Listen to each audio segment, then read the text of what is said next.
안녕하십니까. 신인균의 군사TV 디펜스 브리핑입니다. 자, 오늘도 역시 전세계 각종 군사 안보, 국방, 무기 관련한 소식이 있는데요. 그 중에서 아주 중요한 소식 간추려서 브리핑 해드리겠습니다. 자, 그런데 오늘 정말 놀랄 로짜의 신무기들이 개발이 되고 있는데 이거 우리나라도 빨리 서둘러야 되겠습니다. 자, 첫 번째 소식입니다. 155mm 곡사포를 이용해 100km 밖의 이동 표적을 정확하게 타격할 수 있는 포탄이 개발된다는 소식입니다. 기존 포병 전술의 일대 변혁이 예상됩니다. 미국 레이시온이 미 육군의 차세대 자주포에서 운용하기 위한 초장거리 정밀 유도 포탄 개발을 시작했다고 디펜스 월드가 현지 시각 12일 보도했습니다. 레이시온 관계자는 최근 뉴저지주 피카티니 병기창의 전투능력 개발 사령부와 790만 달러 규모의 계약을 체결했으며 이에 따라 미 육군 차세대 자주포 M1299에서 운영하기 위한 초장거리 정밀 유도 포탄 개발을 시작했다고 밝혔습니다. XM1155로 명명된 이 포탄은 램젯 엔진을 이용해서 100km 밖 이상의 사정거리를 가질 예정인데요. GPS를 이용해 표적 상공에 도달한 뒤에 액티브 레이더 시커를 작동시켜서 움직이는 표적에 정확히 명중할 수 있는 능력을 갖출 예정입니다. 기존의 유도포탄이었던 엑스칼리버는 사정거리는 길지만 이동 표적에 대한 공격 능력은 없었는데요. XM1155는 GPS 유도 기능에 대해서 이동 표적 타격 능력을 부여해서 미육군 포병에게 원거리 족집게 타격 능력을 제공할 예정입니다. 이러한 이동 표적 타격 능력은 대량의 포탄을 사격해서 이동 표적 일대를 완전히 초토화시키는 기존의 포병 전술 대신 표적 하나에 한 발의 포탄을 사격하는 정밀 사격술 시대를 여는 것으로 기대됩니다. 이야, 이거 정말 놀랄 로짜입니다. 왜냐하면 지금까지의 포탄은 그냥 대량으로 쏟아부어가지고 하나 얻어 걸리면 되는 겁니다. 예를 들어서 우리 K9 자주포 사정거리 최대 사정거리 40km를 기준으로 했을 때 이 K9 자주포의 원형 공산 오차, 명중이라고 판단할 수 있는 원형 공산 오차는 500m예요. 자, 500m인데 이게 반경입니다. 그럼 지름으로 따지면 1km입니다. 즉 40km 밖에서 사격을 했는데 1km의 원 안에 내가 쏜 탄의 반이 들어가면은 명중인 겁니다. 그래서 대대가 18문이 어떤 하나의 표적에다가 쏘았을 때 그 대대 18문의 중에서 18발 중에서 최소 9발이 1km 원 안에 들어가면 명중인 겁니다. 그러면은 적의 어떤 행렬이나 적의 그 크기가 1km가 아니지 않습니까? 그러면은 40km 밖에 있는 적을 타격하려고 하면은 이건 정말 소말의 지잡기입니다. 그래서 어마어마한 포탄을 사격했는데도 불구하고 희생자는 별로 안 나오고 하는 게 다 이런 이유거든요. 예를 들어서 이제 저기 그 우리 관측반이나 정찰기나 그 UAV나 이런 것들이 이제 다 저기 이제 몰려오고 있는 걸 봅니다. 예를 들어서 이제 북한군 전차가 몰려와요. 자, 전방 30km 지점, 예를 들어서 좌표 딱 불러주고 이제 관측반입니다. 적전차 기동 중. 그래서 대대 대대 한 발씩 쏘라는 말입니다. 자, 그렇게 하면 이제 연락받고 이제 예를 들어 포병대대 하나가 전부 다 한 발을 확 쏘는 거예요. 쐈는데 이게 한 1km, 한 800m 반경 안에 확 들어가야 되는데 그래도 그 행렬이 도대체 몇 대겠습니까? 그러니까 이 대대가 일제 사격을 한 방 한다 하더라도 이거 전차 하나에 맞을까 말까. 그리고 1km 지름 안에 전차 하나의 면적이 이거는 정말 로또의 확률만한 확률밖에 안 되지 않습니까? 그러니까 대대가 포병대대 하나가 왕창 쏘았는데도 불구하고 전차 하나 맞출 확률은 거의 진짜 거의 제로에 수렴한다 라고 할 수도 있는 게 포병 사격이에요. 근데 이것처럼 40km가 아니고 100km 이상을 날아가서 마지막에 딱 시커를 켜가지고 움직이고 있는 표적을 그대로 따라가서 딱 때린다. 예를 들어서 이제 좌표를 딱 불러주죠. 그 좌표 인근까지는 GPS 유도로 날아갑니다. 그래서 거기서부터 시커를 딱 켜요. 그리고는 이제 최종 유도를 UAV나 이런 것들의 전송을 받은 포병반에서 이제 최종 유도를 하죠. 그렇게 해가지고 딱 이동하고 있는 적전차 하나 딱 때리고, 예를 들어서 이제 관측반 또는 UAV가 적전차 대대급 적전차 부대가 이동하고 있는 것을 본다. 자, 그러면 대대급이니까 30대의 적전차가 이동한다. 그러면은 이 30대를 전부 다 하나하나 좌표를 딱 불러주고 우리 포병부대 18문에게 각각의 임무를 딱딱딱딱 주는 것이죠. 우리 18문인데 상대는 30대야. 그러면은 각각 2대씩의 전차를 맡아. 그래서 1번 포는 1번 전차와 2번 전차 이런 식으로 이제 표적을 다 할당을 해줍니다. 그리고 좌표를 불러주죠. 그리고는 이제 사격을 합니다. 하고 나서 이제 딱 최종 들어갈 때 이 UAV를 통해서 들어오는 이 정보를 딱 보고 최종 이제 유도를 해주는 것이죠. 이제 이 1번 자주포의 사수가 딱 유도해져 가지고 딱 들어가게 하면은 2발씩만 쏘면은 그러니까 대대가 토탈 36발만 쏘면은 30대의 적 전차대대 완전히 전멸시켜 버릴 수 있고 또 부수 피해도 없는 거예요. 예를 들어서 전쟁이 발생했는데 이제 이 북한군이 확 몰려옵니다. 파주, 고양 얼마나 인구가 많습니까? 지금 뭐 신도시 엄청나죠. 그러면은 고양시에 확 들어와가지고 이제 일산 지역으로 확 들어왔어요. 자 그러면은 여기 뭐 아파트들 어마어마하게 많은데 적 전차 부대가 기계화 부대가 확 들어오고 있는데 여기 향해서 우리 아파트들이 이렇게 많은데 우리 포병 부대가 함부로 쏠 수 있겠습니까? 예를 들어서 34단의 포병 부대가 적 기계화 부대들이 들어오고 있는 것을 알고 있어요 지금. 그런데 일산 예를 들어서 뭐 킨텍스 옆을 지나가고 있다. 이걸 함부로 우리가 때릴 수 있겠습니까? 우리 민간인이 다칠 수 있는데 못 때리죠. 그러면 이제 이런 포탄을 딱 쏴가지고 하나하나 아파트 동동별로 숨어 있는 거 하나하나까지 전부 다 타격해버리면은 우리 민간인 피해 없죠. 즉 콜렉터럴 데미지가 최소화되는 것이죠. 그래서 미래전에는 반드시 이런 것으로 가야 된다. 그래서 미국이 지금 이걸 개발하고 있는데 우리도 지금 뭐 풍산에서 우리 한국군의 포탄들 다 만들고 있지 않습니까? 풍산 그리고 한화, LIG 넥스원 이런 데서 협업을 해서 이런 포탄 개발해서 정말 이 최강의 포병 국가 위상 유지해주기를 기대합니다. 이 반드시 해야 됩니다. 특히 우리처럼 도시화가 많이 된 곳에서 전투를 할 수밖에 없는 우리 같은 경우에 반드시 필요한 포탄이 아닌가 생각됩니다. 정말 대단해요. 두 번째 소식입니다. 미국이 미 육군과 우방국들을 위해 아파치 가디언 헬기의 대함 타격 능력을 크게 강화시킨 개량형을 선보였다는 소식입니다.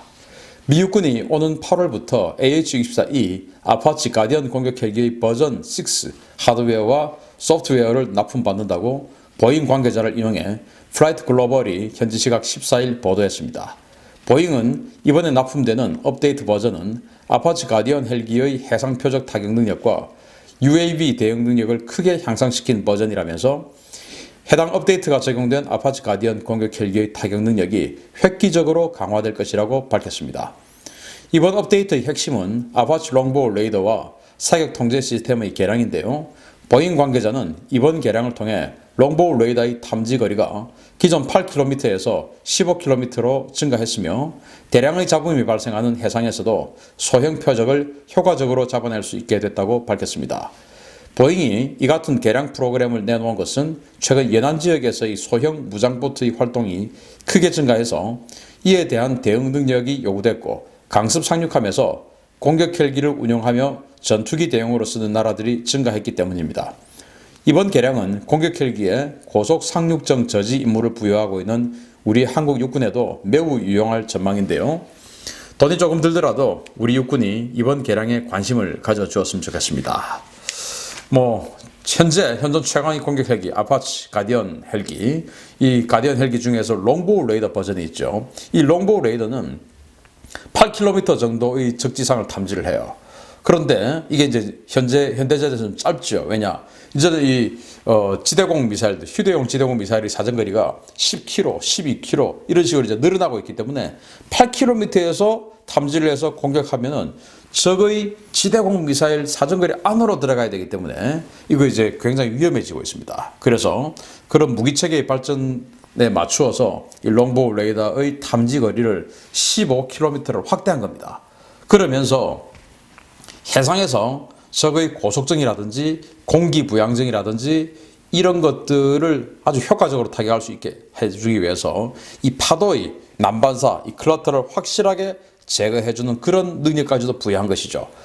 예를 들어서 이 육상에서 있는 이런 여러 가지 지형에서 오는 이런 반사, 클러터 이런 거 하고 해상에서 오는 이 파도에 의한 이 클러터가 굉장히 성질이 좀 다르다고 합니다. 그리고 이 해상의 클러터가 아주 훨씬 더 난해하다고 합니다. 그래서 육상에서는 아주 작동이 잘 되는 레이더라 하더라도 해상에 들어가서 함정이라든지 소행 표적이라든지 이런 것들을 제대로 탐지하지 못하는 경우가 허다하다고 하는데 그런 것들을 제거하기 위해서 해상에서 이 해상 클러터를 완벽하게 제거해주는 이런 이제 능력을 부여했다고 하니까 우리 한국 육군의 이 아파치 헬기의 임무 중에 가장 중요한 임무 중에 하나가 서해 NLL에서 대규모 러쉬를 하는 북한의 공기부양정 그리고 북한의 소형 고속정들 이런 것들을 타격하는 임무거든요. 그러니까 우리야말로 정말 최고로 필요한 버전이 아니냐 싶고요. 그런데 이제 이 제작사에서 밝히기를 모 국가에서 구매를 이미 했다. 그러나 밝히기를 꺼려한다. 그래서 어느 나라인지 안 밝혔어요. 그래서 지금 아파치 헬기를 도입한 나라 중에서 고속정의 위협이 상대적으로 높은 나라가 어디냐? 우리나라죠. 그리고 사우디아라비아죠. 그리고 이제 앞으로 이제 대만이 되겠죠. 이제 그런데 대만은 아직은 아니니까. 그래서 이 우리나라, 사우디 중에서 어느 나라가 이걸 도입했을까? 사우디가 도입을 했을 가능성이 높다라고 생각을 합니다. 자, 그러면은 우리나라도 빨리 이것을 업데이트를 할 필요가 있고요. 업데이트라고 하니까 돈이 대단히 많이 드는 어떤 그런 계량은 아니죠. 그러면서 우리 지금 한국 해병대가 지금 공격 헬기 부대를 창설을 하는 것을 목표로 해서 18대에서 24대의 공격 헬기를 구매를 하려고 하지 않습니까? 여기에 지금 아파치냐 바이퍼냐 하고 있었던데 카이가 갑자기 쑥 들어와 가지고 여기다가 지금 수리온 해상형 무장형을 지금 들이대고 있죠. 수리온 해상형 가지고 이런 거 할 수 있겠습니까? 공기부양정 이런 거 안 되죠. 그러니까 정말 이 아파치의 해상형 그리고 이제 이런 클러터를 완벽하게 제거해 주는 것 이런 것들을 독도함에서 운용을 하고 마라도함에서 운용을 하고 한다면 정말 이 해병대의 능력이 훨씬 더 업그레이드 되겠다.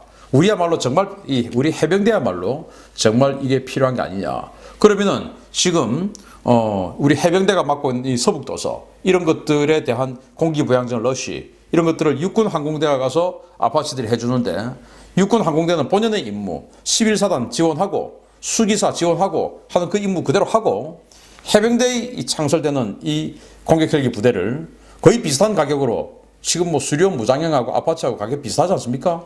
그러니까 거의 비슷한 가격으로 이 새로 업그레이드된 이 버전 해상 클러터를 완벽하게 제거하는 이 롱보 레이더 장착 버전으로 아파치를 만약에 해병대가 산다면 굳이 육군 항공이 와서 서해 NLL을 지킬 필요가 없죠. 해병대가 지키면 되죠.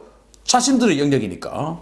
그렇게 해서 육군은 육군대로 강화시키고 해병대는 해병대대로 자신들의 임무를 스스로 할 수 있게 되고 이런 것들을 똑같은 돈으로 어떤 무기 체계를 구매하냐에 따라서 그런 효율적인 군대 운영을 할 수 있다. 또 전력 극대화를 할 수 있다라는 거예요. 그러다 개인의 이익, 예를 들어서 카이 사장의 나의 실적, 내가 이 정도 힘 좋은데 내가 이 정도 왔으면 내 이 정도 해야 되는 거 아니야? 라고 하는 그런 개인의 실적, 그리고 카이라는 회사의 어떤 그 재무 구조, 향상 이런 것들을 위해서 이런 정말 어마어마한 전력 향상을 우리가 희생해야 되겠느냐? 이거 한번 생각해야 됩니다. 이게야말로 적폐가 아니냐 생각을 합니다. 세 번째 소식입니다. 러시아의 지원을 받는 리비아 동부 반군이 현지 시각 9일 리비아 수도 트리폴리 국제공항에 무차별 포격을 퍼부었다는 소식입니다. 리비아 최대 군벌 칼리파 하프타르가 이끄는 리비아 국민군 LNA가 유엔의 지지를 받는 통합정부가 장악한 수도 트리폴리 인근의 미티카 국제공항에 무차별 포격을 퍼부었다고 알자지라 등 중동 언론이 일제히 보도했습니다. 이번 공격은 지난 9일 낮에 발생했는데요. 동부 반군은 트리폴리 인근까지 숨어 들어와 로켓과 박격포 등을 동원해 공항과 트리폴리 시가지 일대에 맹렬한 포격을 가했습니다. 이 포격으로 공항의 여객기와 연료탱크 등이 피격되어서 대폭발과 화재를 일으켰는데요. 활주로에서 이륙을 준비 중이던 리비아 국적 민항기 2대와 UAE 국적의 유나이티드 항공 소속의 여객기, 리비아 공군 일류신 78 수송기 등 4대가 완파됐고 수십 명의 사상자가 발생한 것으로 알려졌습니다. 특히 이 공격으로 파괴된 리비아 에어라인의 A330 여객기와 A320 여객기는 바이러스 사태로 스페인에 고립된 리비아 자국민 귀환을 위해 이륙을 준비하던 과정에서 피격된 것으로 알려졌는데요. 리비아 통합정부는 반군의 이런 비인도적인 공격을 맹렬하게 비난하고 나섰습니다. UAE 정부는 자국 여객기가 파괴되고 자국인이 피해를 입은 이번 사건을 심각하게 인식하면서 동부 반군에 대한 대응을 예고하고 나섰는데요.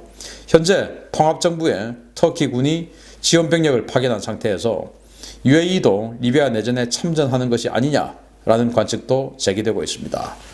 리비아가 지금 거의 뭐 동서로 쪼개져 가지고 내전을 벌이고 있죠. 여기에 이제 서쪽에 있는 수도 트리폴리를 기점으로 하는 이 정부군, 통합정부군이죠. 그리고 이제 동부의 벵가지 지역을 기점으로 하는 이 동부 반군, 리비아 국민군이죠. 여기가 서로 지금 경쟁을 하고 있는데 서로 지지하는 국가들이 달라요. 그래서 통합정부는 UN, 미국, 그리고 이제 UAE, 터키 이런 나라들이 통합정부, 현재 정부를 지지하고 있고요. 그리고 반군에 대해서는 러시아, 사우디아라비아, 이태리 이런 나라들이 지금 지원을 하고 있어요. 그런 과정에 지금 반군이 트리폴리의 그 국제공항에다가 박격포 등 이런 어마어마한 공격을 퍼부어서 이런 뭐 피해를 내버렸는데 수십 명의 사상자와 함께 특히 이제 리비아로서는 굉장히 이제 화가 나는 것이 지금 스페인, 프랑스 이런 곳에 코로나19 관련한 어마어마한 지금 창고를 하고 있지 않습니까? 그래서 스페인에 가 있는 자국민 구출을 위해서 수송을 위해서 이 두 대의 항공기 A330과 320을 배치를 했는데 그게 지금 이륙 준비를 하고 있다가 이 박격포를 비롯한 이 공격을 받고 파괴돼 버렸어요. 못 가는 겁니다. 자국민 구출하러 가야 되는데 스페인에 지금 이런 상황까지 마련을 했으니 이제 이 사실은 뭐 반군이든 정부군이든 뭐든지 간에 국민들의 인심을 얻어야 됩니다. 민심이 천심 아닙니까? 그래서 국민 지지를 얻지 못하면 사실은 궁극적인 승리를 할 수가 없죠. 그래서 그런 상황에서 이 리비아 반군, 이 리비아 국민군이 굉장히 큰 실책을 한 게 아니냐라고 생각이 되고요. 아무튼 이 리비아 국민군 반군을 지원하는 나라 중에 최고 이제 이 그 큰 나라가 바로 러시아인데 러시아가 지원하고 있는 나라 이 세력이기 때문에 이들의 어떤 그 도덕성 이런 것들이 딱 러시아만 봐도 그렇구나라는 생각이 들죠. 러시아가 지원하면 또 중국도 가능성 없죠. 북한 가능성 없죠. 이란 가능성 없죠. 자, 그러니까 이 국민군, 이 반군이라는 세력이 좀 도덕적이지 못한 세력이구나라는 것을 버뜩 느낄 수가 있습니다. 아무튼 도덕적이든 안 도덕적이든 그건 자기네들께 알아서 할 일이고 민간인을 상대로 이런 일을 해서는 안 된다라는 말씀 드리면서 오늘 순서 마치겠습니다. 감사합니다.